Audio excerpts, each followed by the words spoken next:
ಯೋಗ ಕೆಮ್ಮೆ ಆಗಿ ಐಟಮ್ ಗೊತ್ತಿದೆ. Good morning. Good morning. అనంతములే ఇప్పుడు దాకా ఎలా ఉంది? ఎలా ఉంది? సో ఫస్ట్ ఆఫ్ ఆల్ నా పేరు శ్రీనివాసులు. అందరికీ కొత్త వాళ్ళకి మరి అందరూ అదేవిధంగా గ్రేట్ అసోసియేషన్ ఎంఎస్ఆర్ అసోసియేషన్లో నేను ఉన్నందుకు చాలా గర్వంగా ఫీల్ అవుతున్నా. ఇప్పుడు దాకా మాట్లాడిన రమణ సార్ చూశారు కదా ఎంఎస్ఆర్ గారు కూడా చూస్తున్నారు కదా. నేను వీళ్ళందరూ చూసి అనుకుంటుండేవాడిని, వీళ్ళిద్దరూ చాలా పవర్ఫుల్ డైనమిక్ లాంటి వాళ్ళు. కానీ నన్ను నేను ఏమనుకుంటుండేవాడిని అంటే చాలా సందర్భాల్లో చాలా తక్కువగా చూసుకునేవాడిని. కారణం ఏంటో తెలుసా? వాళ్ళకి బిజినెస్ గురించి అవగాహన ఉంది, చూడాలి. అందుకు ఎందుకంటే తక్కువగా చూసుకునేవాడిని అంటే అందుకు. ఒకసారి చూడండి ఎలాంటి లైఫ్ నుంచి ఎక్కడికి తీసుకొచ్చిందో మీరు అందరూ ఊహించలేరు కూడా. ఎందుకంటే రమణ సార్కి చదువు ఉంది, బిజినెస్ స్కిల్స్ ఉన్నాయి. ఎంఎస్ఆర్ గారికి చదువు ఉంది, బిజినెస్ స్కిల్స్ ఉన్నాయి. కానీ నేను చూస్తున్నారా, నేనైతే ప్రతిసారి చెప్పుకుంటా ఉంటాను. కారణం ఏంటంటే వాళ్ళిద్దరు సొంతం రక్తం మంచు పుట్టిన అన్నదమ్ములు.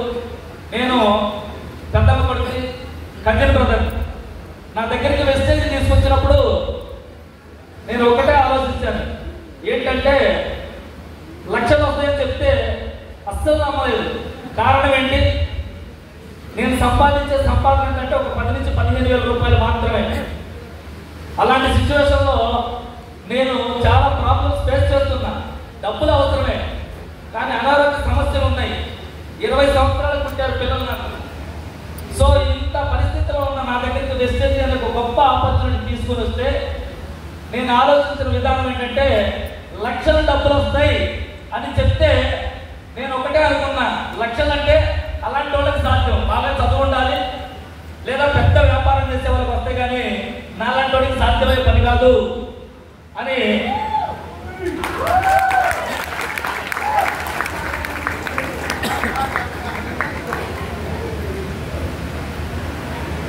అలా అనుకుని నేను నాకు కాదు, ఈ బిజినెస్ నా వల్ల ఏం కాదు.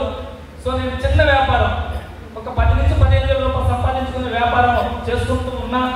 సో అలాంటి పరిస్థితిలో నా దగ్గరికి గొప్ప ఆపర్చునిటీ తీసుకొస్తే నేను నమ్మకపోగా, ఎందుకనంటే ఎంఎస్ఆర్ గారు అంటే గౌరవం ఉంది, బట్ ఈ వ్యాపారం చేయాలంటే నా వల్ల కాదు, ఈ వ్యాపారం చేయాలంటే నా వల్ల కాదు. సో అలాంటి పరిస్థితిలో ఇది చాలా బాగుంటుందని చెప్తే కూడా వెళ్ళలేదు.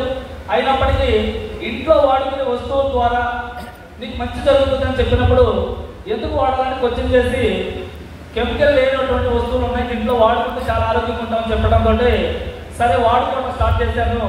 ఆ ముందు అయిపోతున్న సమయంలో ఒక మాట చెప్పాడు, 4 నెలలు కొనుక్కుంటే 1 నెల ఫ్రీ వస్తాయని చెప్పారు చూడండి. అది చెప్పాను నాకు, దాన్ని కరెక్ట్ అయింది నా మైండ్. అంటే ఎంత చిన్నగా ఉన్నానో చూడండి, అంత చిన్నగా ఉన్న నాకు సో 4 నెలలు కొనుక్కుంటే 1 నెలలో ఫ్రీగా వస్తాయన్నారు కాబట్టి ఇక్కడ ఉండొచ్చు అని చెప్పేసి అనుకుని కంటిన్యూ అవుతూ ఉన్నా. ఒక 1.5 year గడిచిపోయింది సార్. గడిచిన తర్వాత మళ్ళీ ఒక సందర్భంలో కలిసి మన దాంట్లో ఫుడ్ సప్లిమెంట్స్ ఉంటాయి, వాడుకుంటే హెల్త్ వస్తుందని చెప్తే వింటానో వినడం అని చెప్పేసి మరి ట్రైనర్ దగ్గరికి తీసుకెళ్లి కూర్చోబెట్టి వినిపించిన తర్వాత మన సప్లిమెంట్ వాడుకున్నా. నాకు ఉన్నటువంటి హెల్త్ ఇష్యూస్ తగ్గిపోయింది. తగ్గిన తర్వాత చాలా సందర్భాల్లో మీటింగ్ రమ్మని పిలుస్తుండేవారు, కానీ నేను ఎప్పుడు కూడా మీటింగ్ వెళ్ళేవాడిని కాదు. కారణం ఏంటంటే ఈ బిజినెస్ నేను చేయలేను అని, ఈ మాటలు చెప్పలేను అని. ఇలాంటి సందర్భంలో నాకు ఎప్పుడైతే హెల్త్ ఇష్యూస్ తగ్గిపోయాయో నాకు కొంచెం నమ్మకం కలిగి ఇప్పుడు దాదాపు 1.5 year నుంచి పైబడి నువ్వు కూడా వర్క్ చేస్తున్నావు కదా, నేను నీకు డబ్బులు ఎంత వస్తుందని అడిగాను. అడిగిన తర్వాత నేను నీకు చెప్తున్నా నమ్మే పరిస్థితుల్లో లేవు, ఒక మీటింగ్ వచ్చి తెలుస్తుంటే ఒక మీటింగ్కి వెళ్ళా. ఆ మీటింగ్కి వెళ్ళడానికి కారణం ఏంటంటే ఫస్ట్ ఆఫ్ ఆల్ నాకు ఇందులో హెల్త్ వచ్చింది. ఏంటి ఆ హెల్త్ అంటే అనారోగ్య సమస్యతో బాధపడుతున్నానని చెప్పాను కదా. నాకు కొంచెం ప్రాబ్లం ఏంటంటే నాకు రెండో బాబు పుట్టిన తర్వాత నాకు హార్ట్కి సంబంధించిన సమస్య వచ్చింది. హార్ట్ సంబంధించిన సమస్య అంటే 350 LDL ఉండేది, ఒక వాల్ బ్లాక్ అయ్యి ఉన్నది. సో అది నా ప్రాబ్లం. ఎప్పుడైతే అప్పుడు బైపాస్ చేయాలని చెప్పేసి చాలా మంది డాక్టర్లు చెప్పున్నారు. సో అది నాకు ఇంకా అది దాన్ని ఏమంటారు కానీ డిప్రెషన్ లాగా అయిపోయింది నా పరిస్థితి. చచ్చిపోతానేమో తొందరగా ఇలా బాధపడుతూ ఉండేవాడిని. కానీ తీసుకొచ్చిన బిజినెస్ అలాంటిది చెప్పారు కదా, 3 తరాలకు డబ్బులు ఇస్తానంటే అటువంటి బిజినెస్. అర్థమైందా నాకు? అర్థం కాదా? అర్థం కాకపోగా సో ఎప్పుడైతే నేను వాడుకొని నాకు ప్రాబ్లం తగ్గిన తర్వాత నాలో ఉన్నటువంటి కొంచెం క్యూరియాసిటీ మొదలైంది. తెలుసుకోవాలన్న ఒక ఆలోచన, గురువు గారికి డబ్బులు ఎంత వస్తున్నాయో ఏంటి మరి దీన్నే పట్టుకుని వెళ్తా ఉన్నారు ఆయన అని చెప్పేసి ఆ మీటింగ్కి వెళ్ళిన తర్వాత అర్థమైంది నాకు. ఆ మీటింగ్లో దాదాపు 1,20,000 రూపాయలు మరి మంత్ తీసుకున్నారు ఎంఎస్ఆర్ గారు. సో నాకు అప్పుడే అదే రోజు సుబ్బయ్య సార్ గారు 7 లక్షలు తీసుకున్నారు నెలకని చెప్పానగానే నాకు మైండ్ అసలు స్తంభించిపోయినంత పని అయింది. సో ఆ మీటింగ్ అయిపోయిన తర్వాత వాళ్ళ ఇరువురితో ఒక ఫోటో తీసుకొని నా సెల్ ఫోన్లో దాన్ని ఏమంటారు వాల్ పేపర్ మీద పెట్టుకున్న ఆ రోజు నుంచి ఈ రోజు వరకు ఉదయాన్నే లెగిస్తే నేను చూసేది నా పిల్లలు కాదు, ఫస్ట్ చూసేది ఇద్దరు గురువు గారిని, ప్లస్ నన్ను నేను చూసుకుంటా. ఎందుకో తెలుసా నాకు ఒక ధైర్యం. ఎందుకంటే ఈ భూమి మీద బతుకున్నాను అంటే కారణం ఎంఎస్ఆర్ గారు అని నాకు అర్థమైంది. బతుకున్నానంటే ఏదో చేయడం కోసమే ఉన్నానని కూడా అర్థమైంది నాకు. ఏదో చేయడం కోసమే ఉన్నాను అంటే ఇప్పుడు నేనేం చేయాలనే దాన్ని ఎవరి ద్వారా తెలుసుకోవాలంటే గురువు గారు ఏ విధంగా చెప్తున్నాడో ఆ విధంగా నేను కానీ చేస్తే ఏదో ఒకరికి ఎవరికొకరికి మేలు అవుతుందని అర్థమైంది నాకు ఆ ఒక్క మీటింగ్లో. సో ఇక నేను చేయాల్సింది ఏంటంటే ప్రతి మీటింగ్కి వెళ్ళాలని నాకు ఆ మీటింగ్లో అర్థమైంది. సో నన్ను నేను ఎప్పుడు అనుకుంటున్నాను కదా, చాలా తక్కువగా చూస్తున్న నన్ను ధైర్యం ఎక్కడ వస్తుందండి? ఇక చాలా కొంచెం సెల్ఫ్ కాన్ఫిడెన్స్ తక్కువగా ఉండేవాడిని, చాలా తక్కువ. ఆడపిల్లలతో మాట్లాడను ఇప్పటికి కూడా సరిగ్గా అర్థమవుతుందా? సో అలాంటి వ్యక్తిని నన్ను ఒక మరి దాన్ని ఏమంటారో నాకు తెలియదు కానీ అలా తయారు చేశారు ఇప్పుడు. ఈ కారణం ఏంటంటే అవర్ గ్రేట్ లీడర్, నాకు తల్లి తండ్రి గురువు దైవం ఎంఎస్ఆర్ గారు ఈరోజు ఎప్పుడు చెప్తుంటారన్నమాట ప్రతి మీటింగ్లో కూడా. సో నన్ను ఆ విధంగా తయారు చేసి మెల్లమెల్లగా మీటింగ్లకు వస్తే చాలా మీటింగ్లకి దాదాపు ఒక 40 మీటింగ్ల దాకా ఒక్కడే వచ్చి కూర్చుంటుంటే ఎవరైనా వచ్చారన్నా అని అడిగితే ఎవరు రాలేదని చెప్పేవాడు. ఎవరు రాలేదని చెప్తే నాకు ఎవరు రాలేదని సరేనని చెప్పేసి ఇలా భుజం మీద చేయగానే ధైర్యం వచ్చేది. ఎందుకంటే 1,00,000 2 లక్షలు తీసుకునే వ్యక్తి నా భుజం మీద చేసేసరినే ఒక ధైర్యం. ఆ ధైర్యం నన్ను ముందుకు నడిపించింది. ఒక 30-40 మీటింగ్ల తర్వాత చాలా మంది ఎక్స్ట్రాలు చేస్తా ఉంటారు, ఏం పర్లేదు అదే పరిస్థితి అక్కడే వచ్చి మీటింగ్లో కూర్చుంటాడు అని అంటుంటే అదే మాట కూర్చుంటే నవ్వుకొని అన్న నీకెందుకు కసి మొదలైతే చేయి పని చేయనేవాడు. చెప్తాను చేస్తాను పని చేస్తున్నా కానీ నేను ఇచ్చే ప్రజెంటేషన్ అవసరం వాళ్ళకి అర్థమవుతుందో అర్థం కాకుండా నాకు తెలియదు.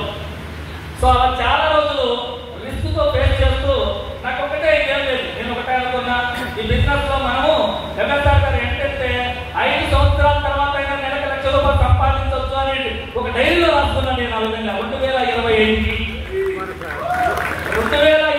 డిసెంబర్ నా దగ్గర డైరీ ఇప్పుడు కూడా 2025 డిసెంబర్కి ₹1,00,000 తీసుకోవచ్చు నెలకి. ఎందుకంటే నా జీవితంలో లక్ష్యాన్ని నేను చూడలేక వరకు ఎప్పుడు కూడా. సో అలాంటి చిన్న స్థాయి జీవితం ఉన్నటువంటి నేను మరి మెల్లగా గురువు గారి యొక్క అడుగుదారులో నడుస్తూ చాలా మీటింగ్కి వెళుతూ మరి అదృష్టం కొద్దీ నాకు చుట్టాలు బంధువులు ఎవరు రాలేదు. మరి నాకు చుట్టాలు సార్కి మా అమ్మకి చుట్టాలు బంధువులే కదా, వాళ్ళు చెప్పడం అయిపోతానే కదా నా దగ్గరికి. మరి నా దగ్గరికి ఎక్కడ వస్తారు?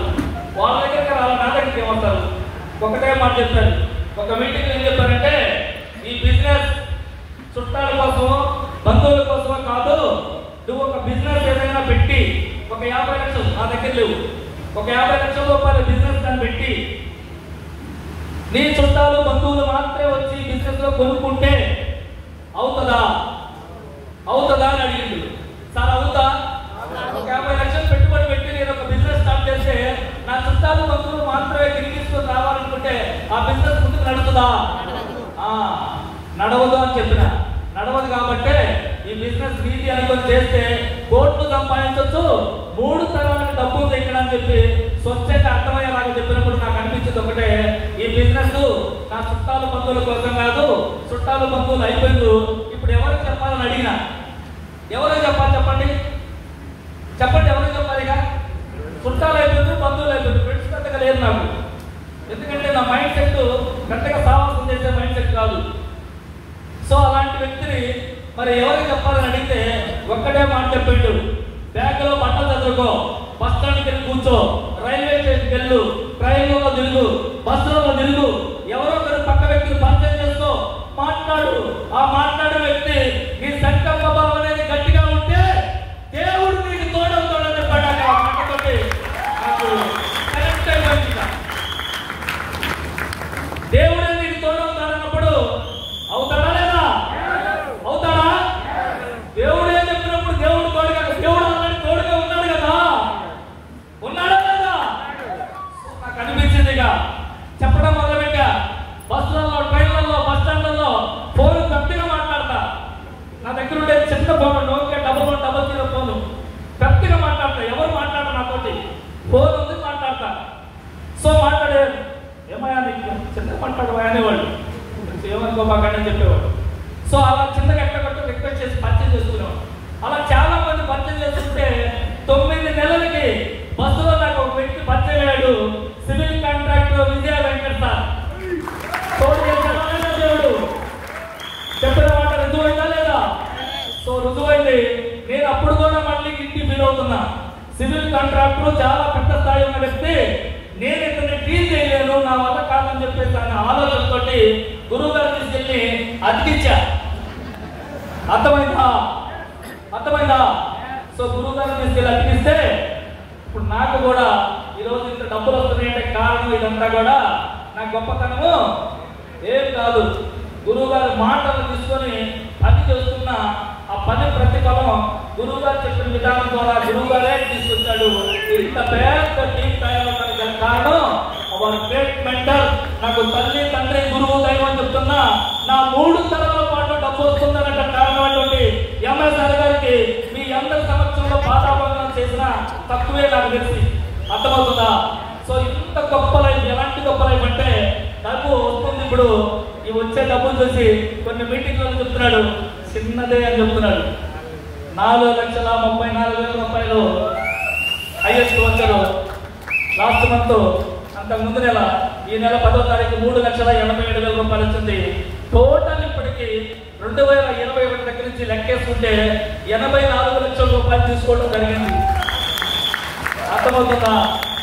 నేను అనుకుంటుండేవాడిని 2020కి నేను చనిపోతే నాకు 2 కొడుకులు లేఖనాలు పుట్టారు, వాళ్ళిద్దరికి ఏదో ఒక విధంగా చెరొక 1,00,000 రూపాయలు బ్యాంకులో డిపాజిట్ చేయాలి, వాళ్ళు 20 సంవత్సరాల తర్వాత 1,00,000 రూపాయలు చాలా డబ్బులు అవుతాయి అని చెప్పేసి ఆలోచిస్తూ ఉండేవాడిని.